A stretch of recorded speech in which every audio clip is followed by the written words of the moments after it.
Europe's Spaceport in Kourou, French Guiana. From early morning until 10 in the evening, workers and engineers are shaping the future of European spaceflight by constructing the Ariane 6 launch facilities.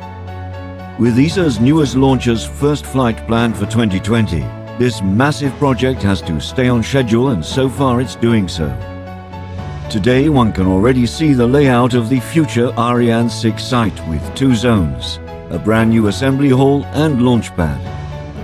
As you can see in French Guiana with our different launcher, each launcher has its own launch pad.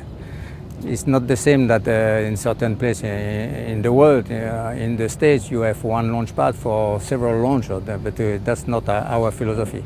Then here the main goal of having this new launch pad is to reach the final goal, to diminish the cost, the recurring cost of the exploitation of the launch system. The launch preparation of an Ariane 6 rocket starts in the long assembly building called BAL, for Bâtiment d'Assemblage Lanceur. Here the two stages of the Ariane 6 launcher are put together. The long and relatively low shape of this hall is indicative of a new approach towards launcher assembly. In the past, all Arianes were assembled vertically. This time, it will be done horizontally. After the assembly process, the launcher will be moved to the launch pad. Here, the Ariane 6 will be placed upright and 2 or 4 boosters will be attached to the launcher. A 90-meter-high mobile gantry rolls over the pad and protects the launcher, while keeping it accessible up to a couple of hours before liftoff. Inside the tower, the payloads, already inside the fairing, are put on top of the launcher. Weighing 8,500 tons, this gantry will be the heaviest moving building in Europe.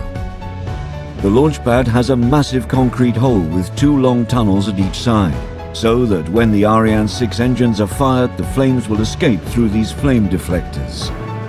This new process and design are meant to significantly reduce the launcher preparation time. The duration on Ariane 5 actually lasts more than 30 days. Now, with the organization Ariane 6, with 3 days integration of the launcher in the BAL, in the assembly building, which is behind me, and which is followed with the 6 days of operation on the launch zone, that's make together only 9 days. The production and launch process of Ariane 6 has been largely aimed at reducing recurring costs, in order to deliver a competitive launcher for the global commercial satellite launch market. At the same time, Ariane 6 will be a versatile rocket. Once in orbit, Ariane 6's upper stage will have the capability to be reignited so as to place multiple satellites in different orbits. The launcher also comes in 2 different configurations: 2 boosters for single payload launches or 4 boosters for multiple or heavier payloads. Together with Vega C planned for launch in 2019, Europe's Spaceport is ready to consolidate a leading position in the launcher market, while also always providing Europe with its own independent access to space.